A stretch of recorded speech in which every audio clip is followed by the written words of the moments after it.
9 Tips for improving your website's readability. Improving the readability of your website converts browsers into buyers. Yes, some of these techniques will be helpful for people with poor eyesight. But also remember that web pages are increasingly being viewed on small mobile devices, while outdoors at the beach or wherever, and so readability can become an issue even for viewers with perfect eyesight. But over and above eyesight issues, there's also the marketability issue. There are a number of studies floating around that state that the average time on site for a web visitor is between 5 and 10 seconds. And you can bet that if your site is not optimized for readability, your web visitors aren't going to hang around long. Making your website more readable makes it more likely that you can convert a browser into a customer.so. Here's some suggestions. 1. Make your web copy scannable. People don't read web pages like they read books, instead, they scan web pages. If they see something that interests them, they read on, otherwise, they're gone in 5 to 10 seconds. So you want to avoid presenting your impatient visitors with long rows of intimidating text.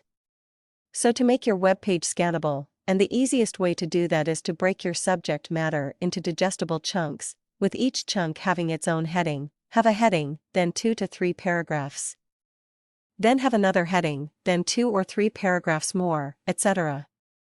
And make your heading snappy, because the average web reader will only give them a glance before deciding whether to read on or not. Point 2. Use subheadings. You rarely see a book or manuscript it doesn't have a subheading. This is a good practice to apply to your web pages as well. This gives you another chance to entice your visitor into your world, and as a bonus, it also gives you the opportunity to put some keywords in the subheading to improve your search engine rankings. To boot. Point 3. Use bullets and numbering. As you can see, I'm a great fan of bullets and numbering. I like things broken up into logical chunks, and bullets do that very well. They're also another way of breaking up the monotony of a long, text-filled web page. Think what this web page would look like if I didn't include bullets in it. Point 4. Keep your paragraphs short. I recommend limiting most of your paragraphs to between 2 and 4 sentences, though you can occasionally intersperse the page with a longer paragraph for variety. I also have a habit of occasionally using a one-sentence paragraph as well. Is a good attention getter. Within your paragraphs, start off your first sentence with your most important thought so as to draw your reader further into the text. Point 5.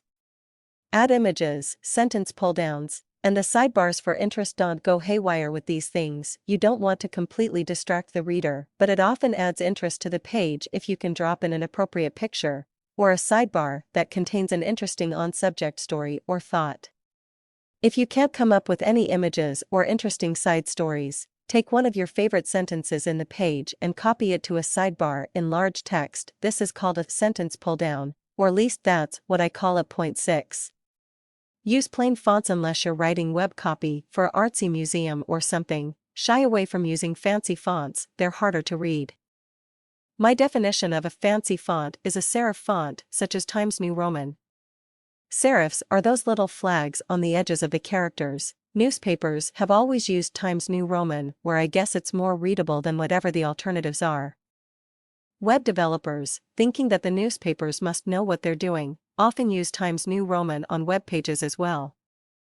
But personally, I think Times looks awful on a web page. Instead, use sans serif, i.e. without the little flags on the edges of the characters, fonts such as Verdana, Arial, or something similar. There's lots of good choices out there now for fonts, but even so, just remember to keep it simple. Point 7.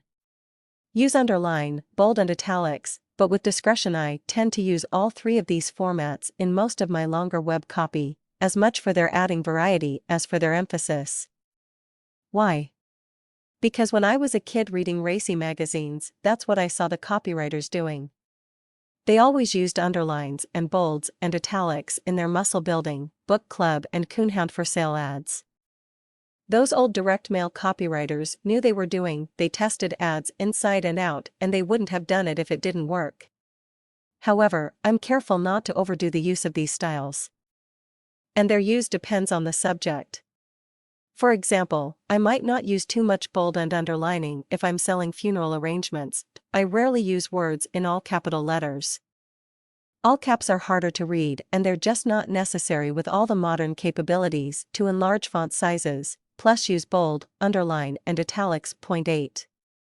Long copy versus short copy. Your call. There's always been an argument among print copywriters as to whether long copy or short copy is more effective as a selling tool. The answer is, it depends. On exactly what, nobody's really sure. The standard answer is that good copy should be as long as a proper lady's dress, long enough to cover the subject, and no more. On the web, where everyone has Daffy Duck attention spans, probably shorter copy is best. But it also depends on the subject. If your website is selling $2 widgets, short copy is probably just fine. On the other hand, if you're selling $1 million yachts, you might need pages and pages of web copy to convince somebody to plunk down that kind of money. Like I said, it depends. Point 9.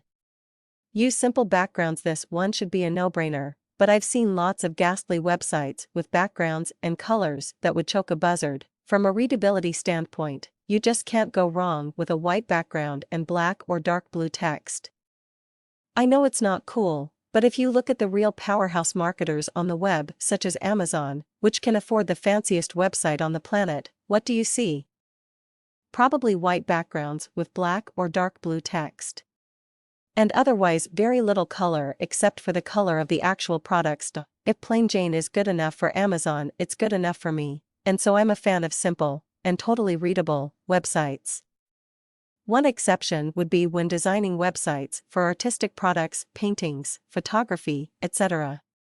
In those cases, I would probably go with a more colorful background when appropriate. There are lots of other readability considerations, but these are the ones that I would focus on first. I hope you find these ideas to be helpful.